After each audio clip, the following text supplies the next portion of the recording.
Hello, world and universe. Welcome to the Triple Dominant Experience. Manifest your truth. And man, if we got to talk about all of these major cities across America that are understaffed with police officers. And one big one that just hit the media here recently was in New York City. New York City had 2,500 police officers leave the police force last year. 2,500.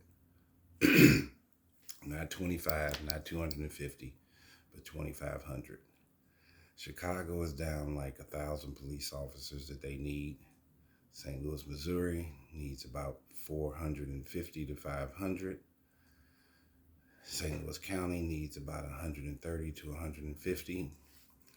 Philadelphia needs police officers, more police officers. California, and you're seeing an overexuberance of shoplifting, looting in many of your corporate America stores like Target,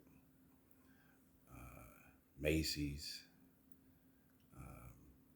and several of your Fortune 500 companies. It has decimated San Francisco with their liberal laws where you can steal up to $1,000 a day and not even get arrested.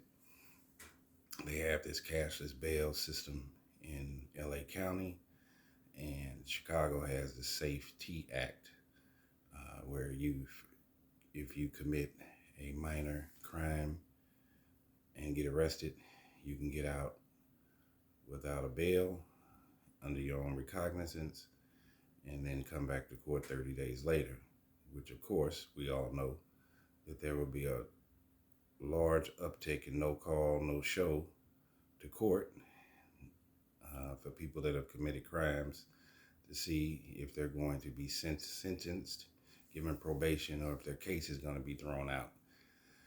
Criminals are not going to take the chance of going to court to see if the court is going to give them mercy for their indiscretions. So these liberal laws that have taken place we're going to see in America a sharp uptick, increase in crimes that are taking place, and we are seeing them each and every day. You have carjacking issues that are taking place in Chicago, where teams of 3 to 6 people in 3 different cars are warding off a car, boxing it in, taking out guns, burnishing guns on the victims, and making them get out of their cars. That is a big deal that's going on in Chicago. City Hall, the mayor, and public safety in Chicago are telling people not to walk alone at night, to walk in groups. People are being robbed. Couples are being robbed. Boyfriends and girlfriends, husbands and wives, male and females. In St. Louis, in Chicago, we are creating a public safety issue that is magnifying itself each and every day. And you're starting to see that people are leaving the police force. They're not wanting to join the police force. Police officers are not being paid enough. They're putting their lives on the line each and every day. And to pay someone $55,000 a year is a joke. You can't even sustain and take care of yourself, let alone a family, on that small of an income. And you're putting your life on the line. And your life has more value to it than $55,000 a year. So in New York, you've seen with these liberal laws, police officers are afraid to make minor stops because you don't know if that's going to turn into a death sentence for either the pedestrian, the civilian, or the police officer. And it's such a volatile job and situation that many police officers are in New York are retiring and leaving the police force even before their retirement. And that's happening in St. Louis, Chicago, and all these other cities.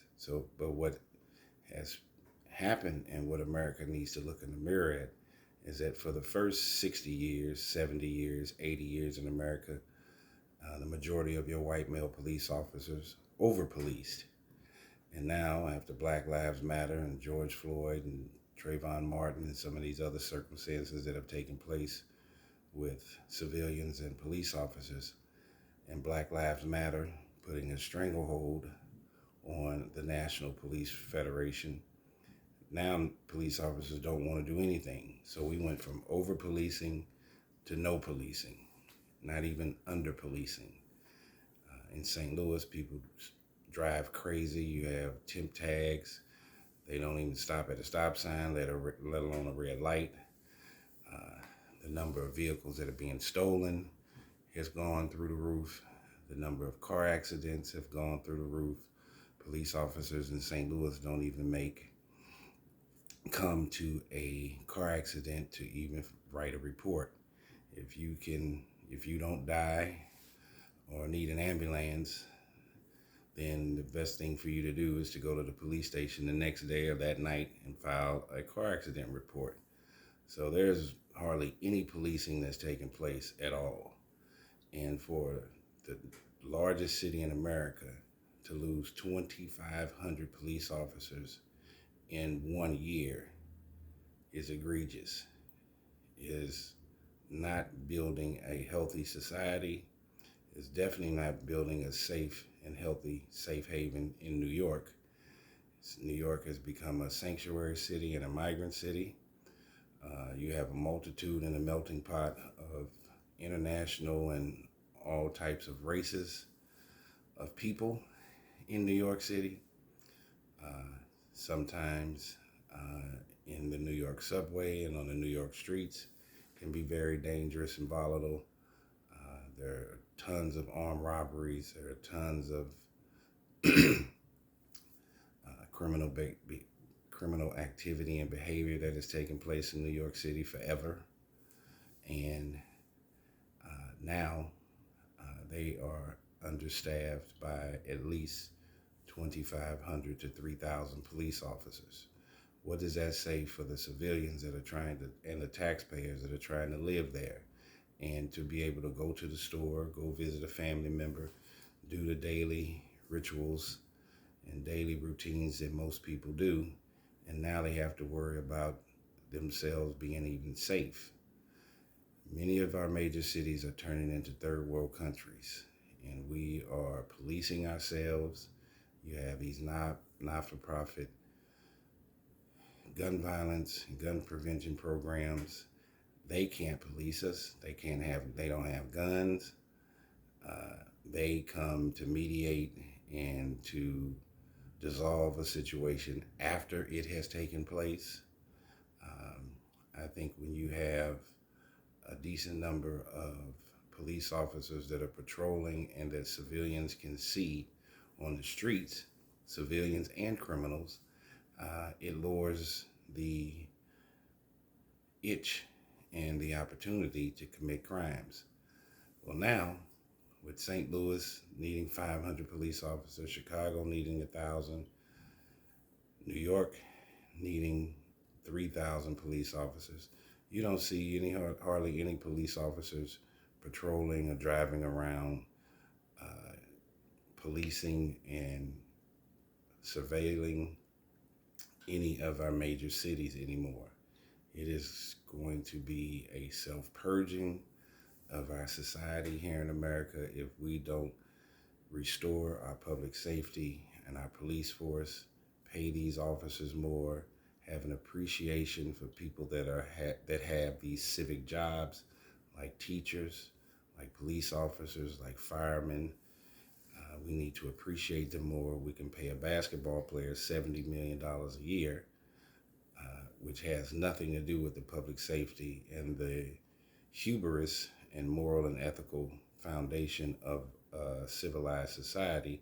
But we seem to put more vestige in our athletes and entertainers than our civic-minded individuals and leaders in our communities. And our communities are dying and decaying each and every day. So I wanted to put up a video talking about New York City lost 2,500 police officers last year in 1 year alone. What is next year going to look like? Will we end up not having hardly any police officers in any of our major cities at all? We have too many guns on the street. Now the answer for any kind of altercation or conflict is to use our gun. Gun violence is going through the roof in our urban cities for all kinds of reasons. Gang violence has gone up, shoplifting and looting, because the citizens know that the police are not coming to arrest anybody until after the crime has been committed. So we need more voices in America that have somewhat of a slight conservative approach to supporting our police officers. We need to pay them more. We need to give them better benefits. And we need to understand that policing our society and keeping it and our public safety in a safe place is of utmost importance for a civilized and healthy existence in America today. We're headed into some very dark times if things don't change here drastically and immediately. We have a large number of migrants that are entering many of these major cities, and they are going to need some assistance. We don't want them to be suffering so bad that they fall into the axiom of criminal activity, which would also increase the numbers of crimes. We want them to be healthy and in a safe place, but we are going to have to do something about this large decrease in the number of police officers that are entering the police force and a large increase in the number of police officers that are leaving the police force. This is a very, very disturbing scenario from a statistical analysis. The numbers don't lie. You're going to have a devaluation of police officers and an invaluation of crimes. They're inversely proportional. I think if we have more police officers, we can have less crime. Both of those things can go down to a certain degree. And we should not be anti-police, but we should make sure that we have a measuring stick to make sure that the good police officers are doing the right thing and that we hire the right types of people. It takes work to be in a good, healthy system and society, and we do not want America to turn into a third world country. So let's manifest our truth in a positive direction. Let's live life to its fullest, and please share this commentary with people you find will find this informative. Hit the like and notification button. See you next time.